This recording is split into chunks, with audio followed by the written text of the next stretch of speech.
여러분 안녕하십니까? 아침의 광장 박은정입니다. 사회적 거리두기 해제 이후 대구 지역 곳곳이 코로나19 이전 모습을 되찾아가고 있습니다.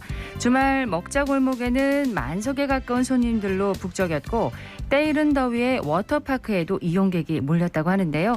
오늘 0시 기준 발표될 코로나19 신규 확진자 수도 5개월 만에 100명 미만으로 집계될 것으로 보입니다. 어제 오후 5시를 기준으로 71명이 확진됐고 저녁 시간대 이후로는 코로나19 검사량이 급감하는 점을 고려한 수치인데요. 문제는 여름철 재유행입니다. 일상회복 속에서 본격적인 여름 휴가를 앞두고 있는 데다 오미크론 세부계통 유입과 예방접종 효과 감소 등으로 재확산 위험 요인이 산재하고 있기 때문입니다. 전문가들은 각자의 위치에서 방역 수칙을 잘 실천하는 것이 무엇보다 중요한 상황이라고 강조하고 있는데요. 요즘 기온도 오르고 습도도 높아서 무척이나 덥습니다. 그래도 개인 방역 수칙 잘 지켜서 코로나19로부터 안전한 여름을 보내야겠습니다. 6월 27일 월요일 아침의 광장, 먼저 이 시각 교통 상황과 날씨 듣겠습니다. 안세진 리포터. 네, 먼저 고속도로 정보입니다. 경부고속도로 서울 방향 금호분기점 부근 1차로에 승용차 사고 있는데요. 금호분기점에서 70물류 나들목 구간 속도 떨어져서 지나고 있습니다. 중앙고속도로는 춘천 방향으로 70 나들목에서 다부터널 구간 9km 정체되고 있고요. 중부내륙지선 현풍 방향 서대구 나들목에서 성서 나들목까지 교통량 많아서 서행하고 있습니다. 다음은 시내도로입니다. 월배로 월배시장에서 상인내거리 방향 상인내거리 200m 못 간 지점 승용차와 버스 간 추돌 사고 있었는데요. 사고 처리는 완료됐지만 아직까지 일대 정체 심하게 이어지고 있습니다. 침산남로 경대교에서 신천대로 서대구 나들목 방향으로 어렵게 지나고 있고요. 검단로 검단공단에서 복현오거리 방향으로 밀리고 있습니다. 학정로 운전면허 시험장에서 대구병원 내거리 방향 대구병원 내거리 신호 4번 받아야 지나실 수 있고요. 동북로는 침산교에서 연암내거리 방향 신호주기에 따라 밀림과 풀림 반복하고 있습니다. 학산로 상일병원 내거리에서 학산내거리 방향으로 차간 간격 바짝 당겨서 지나고 있고요. 명덕로 계명내거리에서 명덕내거리 방향으로 가다 서다 반복하고 있습니다. 성당로 두류공원 내거리에서 성당시장 내거리 방향 속도 약간 떨어져서 지나고 있고요. 신천대로는 서대구 나들목 방향 칠성 고가차도에서 침산교 지하차도 구간 서행하고 있습니다. 마지막으로 날씨 정보 전해드립니다. 오늘 대구 경북 지역은 고기압의 가장자리에 들면서 대체로 흐리겠는데요. 대기 불안정으로 오전부터 늦은 오후 사이 대구와 남부 내륙에 10에서 60mm의 소나기가 내리겠습니다. 낮 최고 기온은 대구와 안동 30도, 포항 31도로 2도가량 낮은 기온 보이겠고요. 비가 내리고 대기 확산이 원활해서 미세먼지 농도는 좋음 수준 보이고 있습니다. 대구 현재 기온은 27도, 습도는 89%입니다. 지금까지 안세진이었습니다. 지역 시사정보 프로그램의 중심 KBS 대구 제일라디오 아침의 광장을 듣고 계십니다. 월요일 아침의 광장 함께하고 계십니다. 8시 33분 지났습니다. 자, 오늘 아침 지역의 주요 뉴스부터 살펴보겠습니다.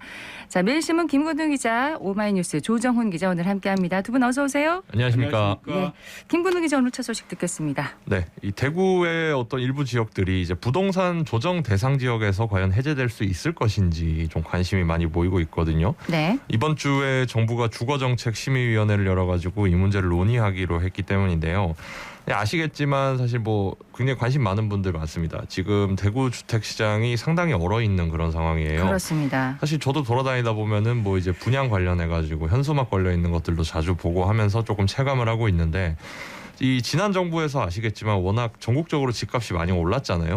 그 오른 집값에 맞춰서 기존에는 수지 타산이 안 맞아서 진행이 안 되던 이 재건축 재개발 사업들이 상당수가 진행이 됐습니다. 그 중에서도 대구는 진짜 요즘 나가보면은 온 동네가 다 공사판이라고 할 정도로 어마어마하게 이 그야말로 우후죽순처럼 아파트가 올라가고 있는데, 맞아요. 이 오른 집값에 맞춰서라는 점이 굉장히 중요합니다. 이 집값은 실수요자들이 감당할 수 있는 수준을 이미 넘어선 상황인데, 공급 물량은 크게 올라가고 또 규제는 계속 있기 때문에 미분양 물량이 계속 늘어나고 전망도 나쁜 상황인데요. 지금 미분양 아파트가 너무 많죠. 그렇죠. 대구시 자료를 보면 전국 특별광역시 전체 미분양 물량 중에 72%가 대구 물량이라고 합니다. 상당히 좀 72%요. 네, 충격적인 숫자죠. 네. 또 전국에서 아파트 분양 전망 지수도 제일 낮다고 하거든요.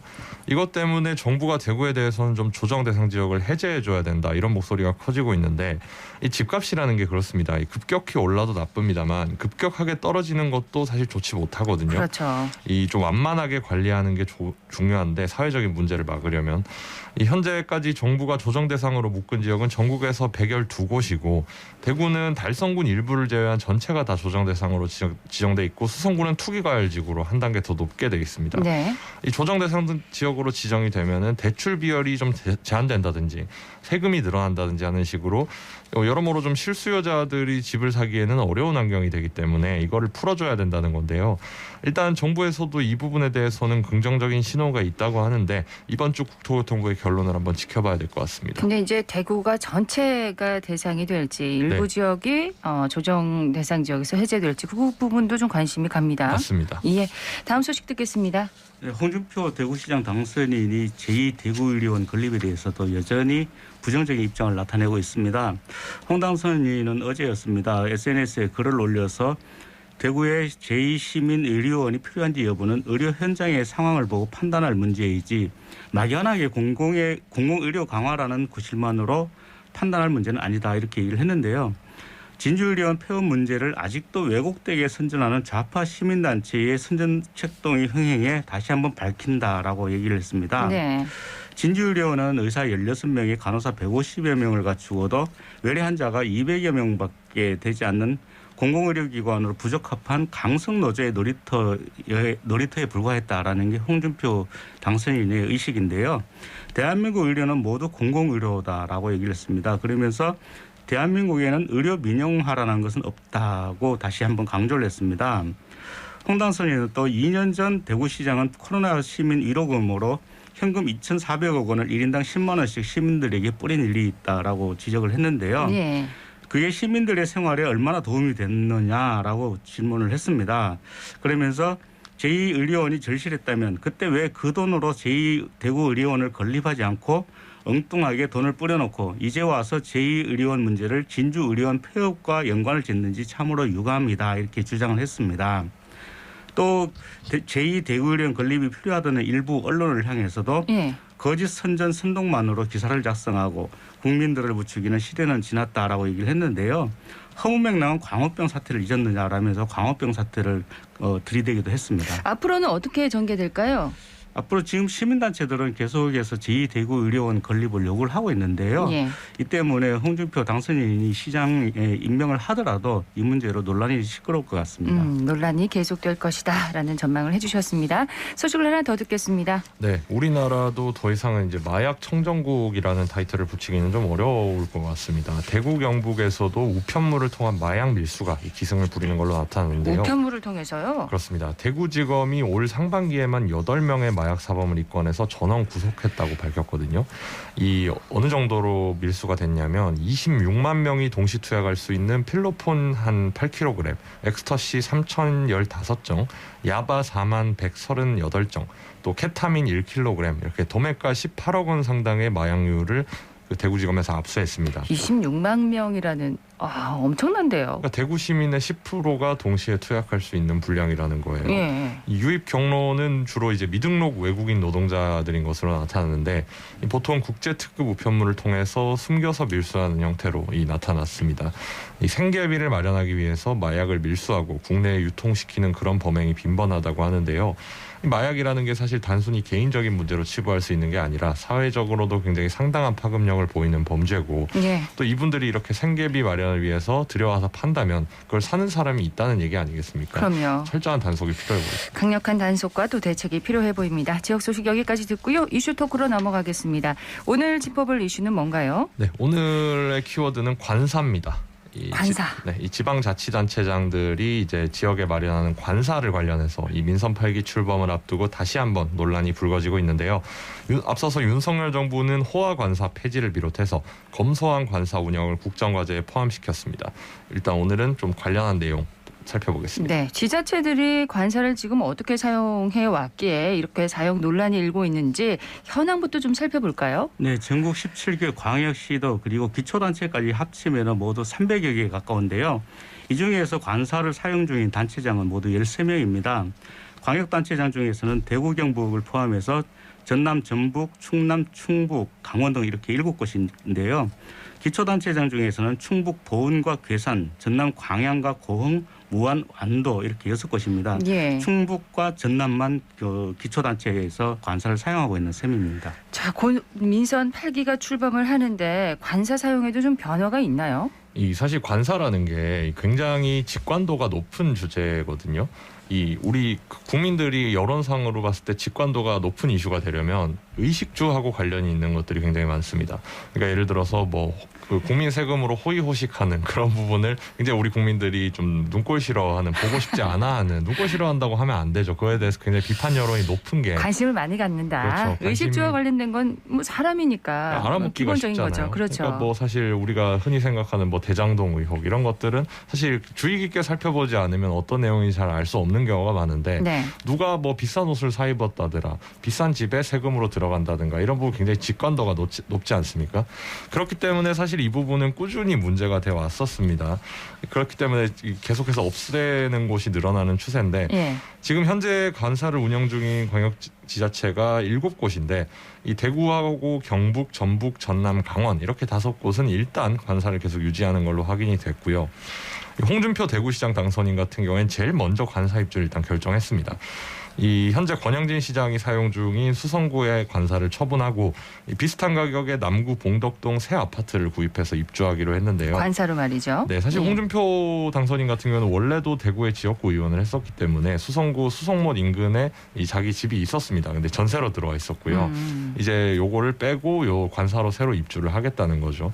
또 경상북도 같은 경우에는 이철우 지사가 연임에 성공하면서 기존 관사를 일단은 유지하는데요.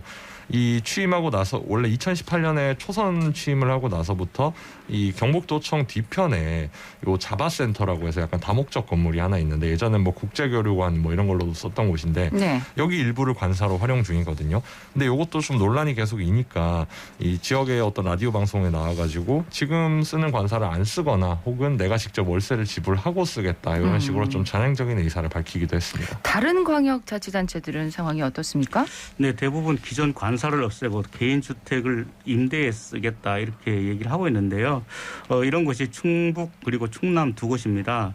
기존에 관사를 사용하지 않는 지자체들은 민선 8기에서도 여전히 관사를 사용할 계획이 없다 이렇게 밝히고 있고요. 세종시와 광주시, 울산시, 인천시, 대전시, 서울시 등은 아예 관사가 없습니다. 또는 있던 관사를 어린이집 등으로 용도를 변경한 경우도 있거든요. 그리고 경남은 관사가 지금 비어있는 상황입니다. 또 부산시 그리고 경기도는 관사를 유지는 하고 있습니다. 그렇지만 숙소로 사용은 하지 않고 있습니다. 이게 그 강제 상황은 아니잖아요. 네, 그렇죠. 그러니까 단체장 관사를 좀 폐지하라 이렇게 정부가 권고를 했는데 네. 이제 충청 남북도만 여기에 이제 화답을 한 거네요. 뭐 그런 셈이 된 거죠. 기존에 안 쓰고 있던 지역들은 어차피 크게 뭐 손댈 이유가 없고 그대로 유지를 하면 되는 건데 쓰던 곳에서 안 쓰겠다라고 한 건 일단 충청도 정도입니다. 네. 이 인수위 차원에서부터 이번 정부는 이 관사 문제에 대해서 조금은 이제 안 좋은 시선을 계속 드러내고 있었거든요. 이 풀뿌리 민주주의를 구현하기 위해서 선출된 시도지사가 자기 집에 안 살고 관사 살 이유가 뭐냐. 그 인수위 차원에서부터 관사 실태를 철저히 살피겠다. 이렇게 안철수 당시 인수위원장이 밝히기도 했고요. 결국은 이 문제가 국정과제까지도 포함이 됐습니다. 그래서 행정안전부에서 관사 운영 개선 권고안이라는 걸 만들어가지고 지방자치단체에 보내기도 했습니다.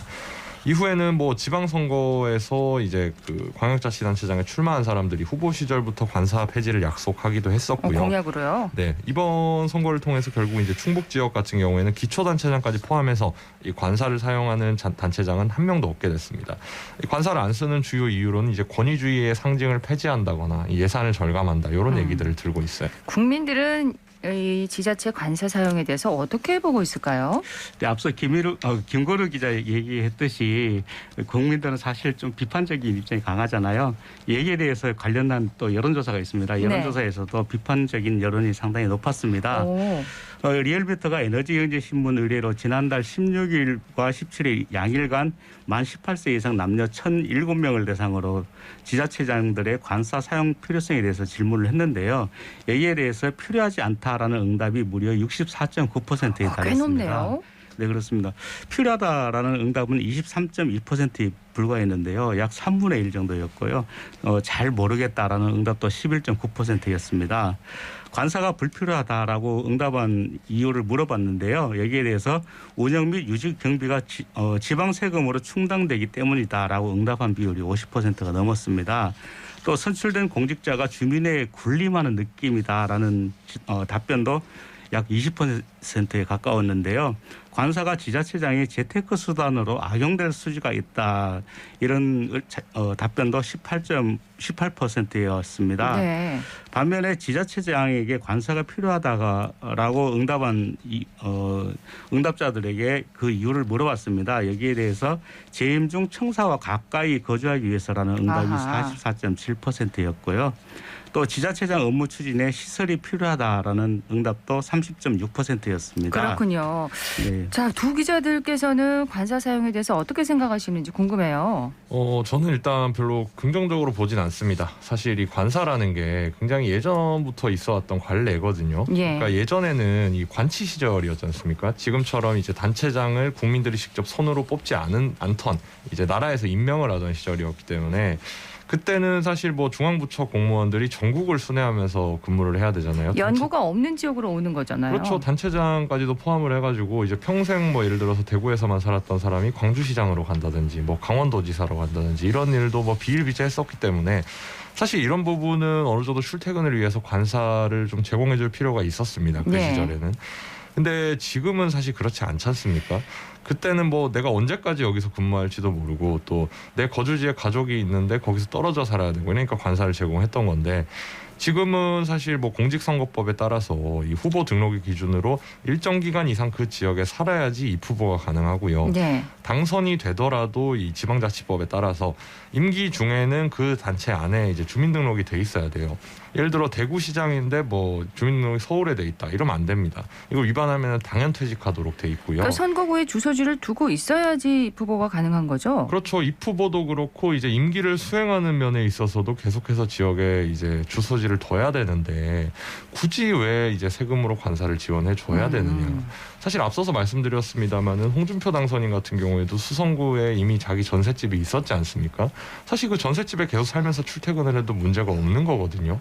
이 대통령처럼 이제 고도의 경호가 필요한 그런 자리도 사실 단체장은 아니고요. 이미 이제 선거구에 주소지를 둬야지 출마가 가능하고 네. 그래서 당선이 돼서 임기 내에 주소지를 둬야 되는데 그리고 그 임기도 다 정해져 있고요. 이런 상황에서 왜 굳이 관사가 필요하느냐라는 의문이 나오는 건 굉장히 자연스럽습니다. 특히나 네. 도처럼 경북도처럼 이렇게 큰 지역 같은 경우에는 예를 들어 안동에 있는 도지사가 포항에서 뭐 하루 임기를 수행해야 될 수도 있으니까 관사를 둘 수 있다고 하더라도 광역시에서 지금 시장이 관사를 쓰고 있는 곳은 대구가 유일합니다. 대구가 유일하다. 조 기자님은 어떻게 보세요? 네, 앞서 제가 그 여론조사 결과를 말씀을 드렸는데요. 네. 여기에 대해서 오차범위는 95% 신뢰 수준에서 플러스나 마이너스 3.1%포인트이고요. 이 조사 방법은 유선, 무선, 자동답 전화 조사를 활용했습니다. 네. 자세한 내용은 리얼미터 홈페이지나 중앙선거 여론조사심의위원회 홈페이지를 참조하면 되고요.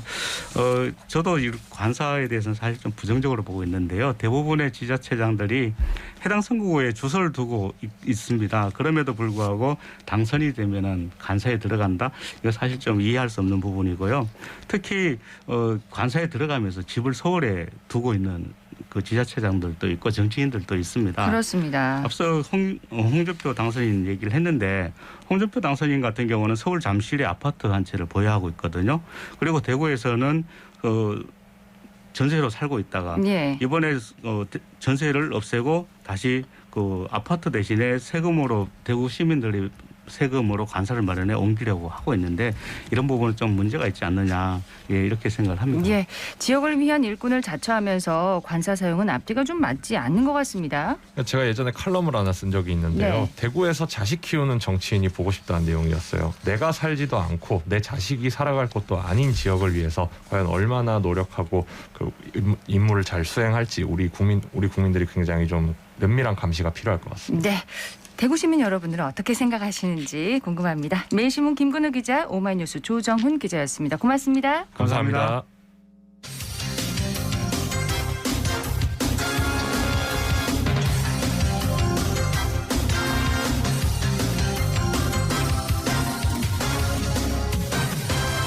네, 8시 50분을 향하고 있습니다. 인생 전환기에는 지역의 청년들이 보다 나은 삶을 준비할 수 있도록 청년의 다양한 경험과 정보를 나누는 시간, 청년 리포트 시간입니다.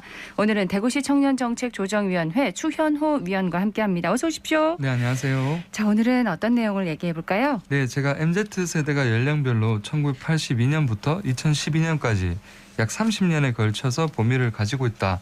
이런 말씀 지난번 방송에 드렸었는데요. 네. 오늘은 그 연장선상에서 우리 청년들이 20대부터 40대에 이르기까지 사회생활의 다양한 측면에서 겪는 단계별 변화를 잘 이해하고 또 활용하려면 어떻게 하면 좋을지에 대한 부분 말씀드리려고 합니다. 네, 사회생활에서 다양한 측면들이 고려돼야 할 텐데 어떤 부분들 청년들이 고려해야 하나요? 네, 사실 일반적 범죄에 모두 속하는 부분이긴 하지만 구체적으로 우리 청년들이 조직생활 또 직장생활을 할 때 이해하고 먼저 생각해보면 좋은 그런 부분들이 있습니다. 우리가 어떤 조직생활 잘한다, 직장생활 잘한다 할 때 정의를 내리고 평가라는 기준이 되는 거죠. 네. 직장생활에서 예를 들어보면 한 개인의 전문성, 노하우, 통찰력, 직관력, 관련 프로젝트 경험, 조직 관리 능력, 위험 대처 능력, 실행력, 추진력, 창의력, 열정 혹은 전투력, 체력, 지구력, 도전 정신 등이 일 잘한다 할 때 평가하는 기준이죠. 정말 많이 필요하네요. 네, 그렇습니다. 그리고 시기적으로 고려해야 될 부분이 시간과 경제적 압박에 대해서 우리 직원들이 가지고 있는 민감성, 그리고 급여 수준 대비 책임감과 또 성과 등이 있겠습니다. 네, 참 사회생활하면서 우리 청년들이 고려해야 할 상황들이 너무 많은데 이걸 어떻게 준비하면 좋을까요? 네, 제가 서두에 말씀드린 것처럼 이 요소들 각각도 중요하지만 사실 이 요소들이 시너지를 잘 조화를 이루는 게 중요합니다. 신입사원 시절부터 20대 이제 시작을 해서 팀장, 과장급에 이르는 중간 실무 책임자까지 약 40대에 이르기까지 변화가 일어나는데요. 네. 물론 모든 이야기가 특수성이 좀 존재할 수는 있지만 아까 전에 말씀드린 전문성과 노하우 그리고 통찰력, 직관력, 관련 프로젝트 경험, 조직 관리 능력이나 위험 대처 능력 일반적으로 20대에서 40대에 갈수록 올라가게 되죠. 그렇죠. 그런데 시간이 지날수록 또 경험이 쌓이고 내공이 쌓이다 보니 이런 부분들은 자연스럽게 상승되는 부분이고요. 반면에 실행력이나 추진력, 또 창의력, 체력, 지구력, 열정, 전투력, 도전 정신 같은 부분은 오히려 40대보다 어떤 면에서는 20대 사회 초년생이 훨씬 뛰어나다고 볼 수가 있는 거죠. 갈수록 더 떨어지는군요. 이 네, 부분은. 그런 부분도 있습니다. 예. 그리고 시간 경제적 압박이나 급여 수준 등을 고려해 보면 이 또한 사회 통념상 일반적으로 20대보다는 40대가 높은 수준이라고 우리가 생각해 볼 수가 있습니다. 책임감이나 가성비라고 불리는 급여 대비 효율 수준은 물론 개인마다 큰 차이가 있을 수 있습니다. 그렇습니다. 물론 개인마다 큰 차이가 있을 수는 있겠지만 일반적으로 생각을 해보면 각 부분별로 연령대에 따른 특성이 공감이 가기도 하거든요. 어떻게 우리 청년들 이 부분을 이해하고 좀 준비할 수 있을까요? 네, 제 개인적인 이야기를 조금 드리면 어느덧 30대 후반을 저도 나아가고 있는데요. 아까 전에 말씀드렸던 것처럼 10년이 관련 경험이 훌쩍 지나가다 보니까 제 분야에 대해서는 경험이 쌓이고 누적이 되면서 전문성 노하우나 통찰력, 직관력이 높아지고 있습니다. 네. 그렇게 생각을 하고 있고요. 하지만 반면에 초반부에 가졌던 그런 무모할 정도의 실행력과 추진력 또 이런 부분들이 사업에 어떤 폐업을 하기도 하고 번아웃도 경험하기도 하고 체력과 전투력과 열정은 예전만 못하다고 느낄 때가 있는데요. 그렇군요. 어찌 보면 알게 되는 게 많을수록 겁이 나고 시도하기가 두려워지는 거죠. 바로 이럴 때 20대와 40대의 협업이 필요한 지점이라고 봅니다. 아까 전에 말씀드렸던 것처럼 서로 다른 두 연령대가 가진 강점과 또 특화 부분이 서로 다르다 보니까 서로 부족한 부분들을 채워주고 예. 또 보완해주는 역할을 하는 거죠. 실제로 청년과 중장년이 함께 팀을 이루어서 창업을 하는 경우도 많습니다. 물론 연령대를 뛰어넘는 소통을 하기 위한 서로 간의 공감대 또 그리고 이에 대한 배려가 정말 많은 노력이 필요하겠지만요. 서로가 가진 장점은 살려주고 단점은 보완해주는 예. 그런 파트너십이 참 좋다는 생각 개인적으로 듭니다. 이 협업이 참 쉽지가 않은 부분입니다. 네. 그죠? 그 일전에 개봉한 인턴이라는 영화가 되게 이슈가 많이 됐었는데 사회에서 정년퇴임을 한 노신사가 20, 30대 여성 젊은 CEO가 이끄는 회사에 인턴 형태로 출근을 하면서 신구 세대가 함께 회사를 운영해 나가는 그런 모습이 참 보기가 좋았습니다. 예, 참 쉽지 않은 경우이긴 한 것 같습니다. 네. 자, 정말 중장년 세대가 함께하고 같은 청년 그룹이라도 좀 원활한 소통이 이루어지면 참 좋을 것 같은데요. 우리 청년들에게 전하실 또 팁이 있다면요? 네, 여러 기업의 대표님들을 만나보면 또 직원들과 소통이 안 되는 그런 부분들도 있습니다. 근데 소통이 안 되는 부분이 연령별 특성에서 오는 거라고 한다면 네. 함께하고 공감하기 위해서 선택적으로 인내할 부분도 있는 거죠. 시간을 들여야만 해결되는 부분들이 있기 때문에 네. 조금 기다려주는 것도 필요하다는 생각이 들고요. 선택적으로 좀 인내할 부분, 네. 특히 어떤 부분이 있을까요? 예를 들어서 아까 전에 말씀드렸던 것처럼 관련 프로젝트 경험이 있어야만 할 수 있는 그런 전문성과 통찰력, 직관력 그런 부분들은 기회가 주어져야 향상되는 부분이니까 그렇죠. 그런 부분들에 대해서는 다소 미흡하고 부족하더라도 기다려주고 좀 이렇게 함께할 수 있는 공감할 수 있는 마인드가 필요하다고 보여집니다. 그리고 실제로 20, 30대가 엄청난 통찰력과 직관력을 바탕으로 세계적인 기업을 일군 사례가 많지 않습니까? 예를 들면요? 페이스북의 뭐 마크 주커버거라던가 또 스티브 잡스도 애플을 만들 때는 20, 30대 초반이었죠. 그래서 그런 부분들을 생각해 본다면 우리 청년들도 체계적으로 자신의 전문성과 커리어를 관리해 나간다면 40대의 장점 또 20대의 그런 투지와 열정력이 잘 혼합이 돼서 어떤 프로젝트든 능히 수행해낼 수 있다고 저는 생각을 합니다. 네. 대구시 청년정책조정위원회 추현호 위원이었습니다. 고맙습니다. 네, 고맙습니다. 오늘 대구 경북 지역 대체로 흐린 가운데 내륙을 중심으로 소나기가 내리겠습니다. 예상 강수량 10에서 60mm 가량이고요. 오늘 낮 기온은 27도에서 31도 분포로 어제보다 2도 가량 낮겠습니다. 대구 경북 대부분 지역에 지금 폭염주의보가 내려져 있고 일부 동해안을 중심으로 열대야 현상도 나타나고 있습니다. 건강 잃지 않도록 계속해서 유의하셔야겠습니다. 6월 27일 월요일 아침의 광장 오늘 순서 여기까지입니다. 지금까지 박은정이었습니다. 여러분 고맙습니다.